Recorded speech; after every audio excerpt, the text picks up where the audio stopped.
তো বন্ধুরা, তোমাদের সবাইকে একটা কথা বলতে চাই।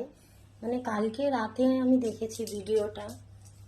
ভিডিওটা দেখার পর এতটা কষ্টকর ভিডিও, যেটা চোখে দেখা যেতে পারছে না।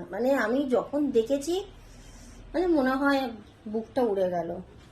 বাচ্চাটাকে শুধু চোখে ভাসছে। খুবই খারাপ লেগেছে। এমনি ভাবে যে কেয়ারলেস হয় কেউ, বাচ্চাটাকে ওরম ভাবে ট্রেনে কেউ টেনে, এত ভাবে টেনে ওরম কেউ তোলে না। কি দরকার ছিল? কি কোনো আমি মুখের ভাষা নেই আর বলার কিচ্ছু, মুখের ভাষা বলা নেই। শুধু মনে পড়ছে, শুধু এইটুকু দেখতে চাই বাচ্চাটা বেঁচে আছে কিনা।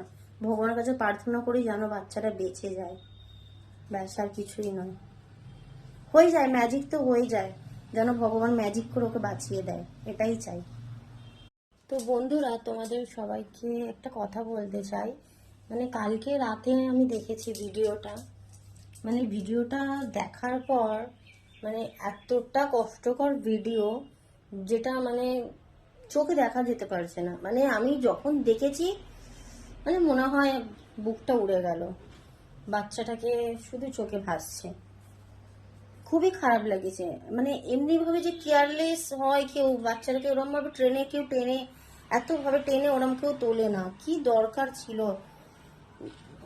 কি কোনো আমি মুখের ভাষা নেই আর বলার কিচ্ছু, মুখের ভাষা বলা নেই। শুধু মনে পড়ছে, শুধু এইটুকু দেখতে চাই বাচ্চাটা বেঁচে আছে কিনা। ভগবানের কাছে প্রার্থনা করি যেন বাচ্চাটা বেঁচে যায়, ব্যাস, আর কিছুই নয়।